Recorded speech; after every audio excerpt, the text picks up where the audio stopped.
ان الحمد للہ والصلاۃ والسلام علی رسول اللہ۔ نواقض وضو، نواقض وضو سے مراد وہ باتیں، وہ کام، وہ چیزیں جن سے وضو ٹوٹ جاتا ہے۔ وضو کے احکامات میں جس طرح وضو کے کرنے کا طریقہ، مسنون طریقہ کیا ہے، اس کا علم ہونا بہت ضروری ہے، اسی طرح وضو کے نواقض کا علم ہونا بھی بہت ضروری ہے، تاکہ ہم کس وقت وضو کی حالت میں ہیں اور کب وضو کی حالت میں نہیں رہے۔ نواقض وضو میں سب سے جو پہلی بات ہے، پہلی چیز ہے، وہ ہے پیشاب کرنا یا پخانہ کرنا۔ اللہ تعالیٰ نے قرآن مجید میں سورۃ المائدہ میں ارشاد فرمایا، آیت نمبر 6 میں، کہ جب تم رفع حاجت سے فارغ ہو جاؤ اور اگر تمہیں پانی نہ ملے تو تم تیمم کر لو، یعنی کہ تیمم کر کے وضو ٹوٹ گیا تو تیمم کر لو، اگر پانی نہیں ہے، اگر پانی ہے تو وضو کر لو، اگر پانی نہیں ہے تو تیمم کر لو۔ وضو کے نواقض میں جو دوسری بات ہے وہ ہے ہوا کا خارج ہونا۔ جب کسی شخص کی ہوا خارج ہو جائے، اللہ کے نبی کو فرمانا کہ جب کسی کی ہوا خارج ہو جائے تو وضو کرے۔ اس طرح ایک اور حدیث ہے اللہ کے نبی کی، جب نماز کے دوران کسی کی ہوا خارج ہو جائے تو وہ نماز سے پھرے، نماز سے لوٹے اور دوبارہ سے وضو کرے اور پھر نماز ادا کرے۔ اللہ کے نبی کا فرمان ہے کہ وضو کے بغیر نماز نہیں ہے۔ نواقض وضو میں سے جو تیسری چیز ہے وہ ہے مضی کا خارج ہونا۔ مضی کہتے ہیں کہ شہوت کی حالت میں انسان کے عضو تناسل میں سے پانی کا اخراج ہونا، پانی خارج ہونا۔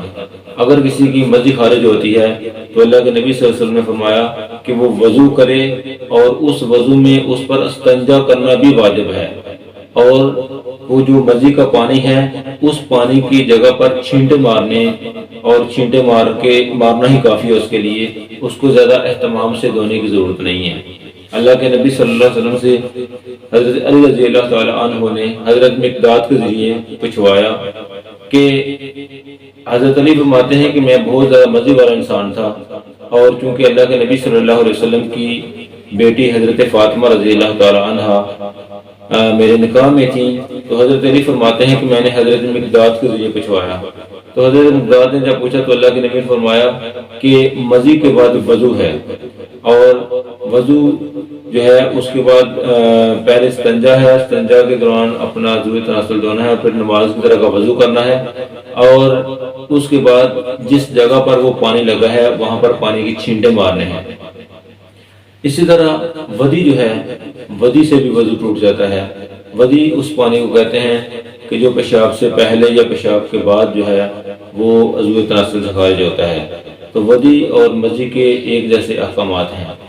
نواقض وضو میں سے جو ایک اور بات ہے وہ ہے اگر کوئی شخص، کسی شخص کی شرمگاہوں میں سے، جو دو راستے ہیں، دونوں شرمگاہیں ہیں، ان میں سے اگر وہاں سے کوئی خون نکلتا ہے، پیپ نکلتا ہے، خواہ وہ کنکری ہے، خواہ وہ کیڑا ہے، جو بھی چیز وہاں سے خارج ہوتی ہے اس سے وضو ٹوٹ جاتا ہے، وہ نواقض وضو میں سے ہے۔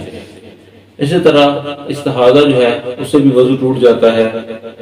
اگر کوئی عورت جو ہے اس کو استحاضہ کا مسئلہ ہے، حیض کے بعد بھی اس کا خون جو ہے وہ جاری رہتا ہے، تو اس کا وضو ٹوٹ جاتا ہے۔ اسی طرح شرمگاہ کو ٹچ کرنے سے وضو ٹوٹ جاتا ہے۔ اللہ کے نبی کا فرمان ہے کہ جو بغیر آڑ کے، بغیر کسی کپڑا کے اپنی شرمگاہ کو ٹچ کرے، چھوئے، تو اس کا وضو ٹوٹ گیا۔ اللہ کے نبی صلی اللہ علیہ وسلم نے فرمایا کہ جو مرد اپنی شرمگاہ کو چھوئے اس کا وضو ٹوٹ گیا، وہ بھی وضو کرے، اور جو عورت اپنی شرمگاہ کو چھوئے اس کا وضو بھی ٹوٹ گیا۔ لہذا اس معاملہ میں مرد اور عورت دونوں کے لیے ایک جیسا حکم ہے کہ شرمگاہ کو ٹچ کرنے سے، چھونے سے وضو ٹوٹ جاتا ہے۔ اسی طرح جو گہری نیند ہے، گہری نیند میں سونے سے بھی وضو ٹوٹ جاتا ہے۔ اللہ کے نبی صلی اللہ علیہ وسلم نے فرمایا، حضرت علی رضی اللہ تعالی عنہ سے روایت ہے کہ آنکھ، نیند جو ہے وہ سرین کا بندھن ہے۔ جب کوئی شخص ٹیک لگا کر سو جاتا ہے تو اس کا وضو ٹوٹ جاتا ہے۔ اللہ کے نبی صلی اللہ علیہ وسلم کا فرمان ہے کہ جو سو جائے وہ وضو کرے، یعنی سونے سے، گہری نیند سونے سے وضو ٹوٹ جاتا ہے۔ تو یہ بھی نواقض وضو میں سے ہے۔ اس کے علاوہ جو اور نواقض وضو میں ایک چیز ہے وہ بے ہوشی ہے۔ اگر کوئی شخص بے ہوش ہو جاتا ہے اور وہ کسی بے ہوشی کی دوائی سے بے ہوش ہو جاتا ہے یا ویسے ہی بے ہوش ہو جاتا ہے تو بے ہوشی جو ہے وہ بھی نواقض وضو میں سے ہے اور اس سے وضو ٹوٹ جاتا ہے۔ اسی طرح اگر کوئی شخص اونٹ کا گوشت کھاتا ہے تو اونٹ کا گوشت جو ہے اس سے بھی وضو ٹوٹ جاتا ہے۔ اونٹ کے گوشت کے متعلق اللہ کے نبی صلی اللہ علیہ وسلم سے پوچھا گیا، یا رسول اللہ اگر کوئی بکری کا گوشت کھاتا ہے تو اسے وضو ٹوٹ جاتا ہے، اسے وضو کریں؟ تو اللہ کے نبی نے فرمایا اگر آپ چاہیں تو کر لیں اور اگر آپ نہ چاہیں تو نہ کریں۔ اور اللہ کے نبی صلی اللہ علیہ وسلم سے اونٹ کے گوشت سے متعلق پوچھا گیا تو آپ صلی اللہ علیہ وسلم نے فرمایا کہ اس کے بعد آپ نے وضو کرنا ہے۔ تو یہ جو اونٹ کا گوشت ہے یہ بھی نواقض وضو میں سے ہے۔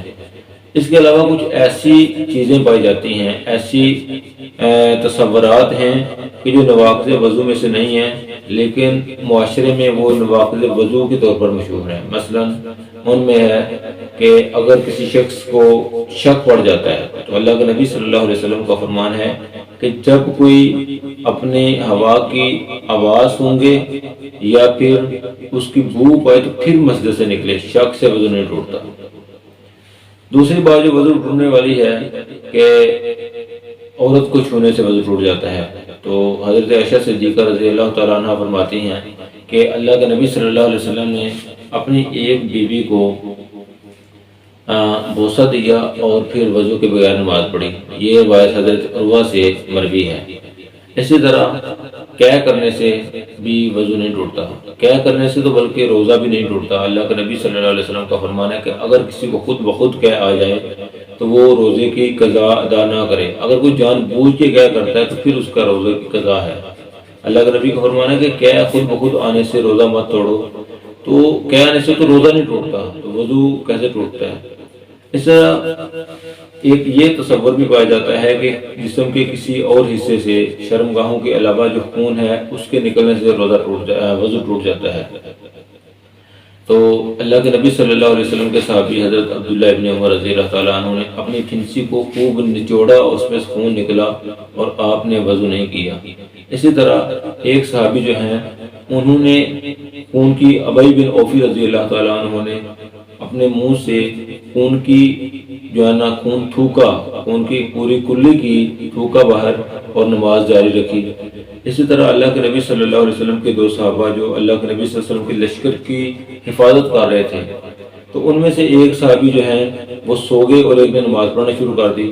تو ایک کافر نے جب دیکھا کہ یہی ان کی حفاظت کرنے والے ہیں تو اس نے تیر چلایا، ایک تیر اللہ کے نبی کے صحابی کو لگا تو اللہ کے نبی کے صحابی نے نماز جاری رکھی، دوسرا تیر لگا، تیسرا تیر لگا تو اس نے نماز جاری رکھی۔ جب اس نے نماز ختم کی تو اس نے پھر اپنے ساتھی کو جگایا تو ساتھی نے کہا کہ سبحان اللہ، آپ کو مجھے پہلے جگا لینا چاہیے تھا۔ تو وہ کہتے ہیں انصاری صحابی کہ میں قرآن پاک کی ایک سورت کی تلاوت کر رہا تھا اور میں نے مناسب نہیں سمجھا کہ میں اس کو توڑ دوں۔ تو اس طرح وضو جو ہے وہ اللہ کے نبی صلی اللہ علیہ وسلم کے صحابی نے بھی خون کے میں لت پت ہونے کے باوجود نماز جاری رکھی۔ تو یہ وضو کے نواقص سے اللہ سے دعا ہے کہ اللہ تعالیٰ ہمیں وضو کے نواقص کو، وضو کے طریقے کو سمجھنے کی توفیق عطا فرمائے۔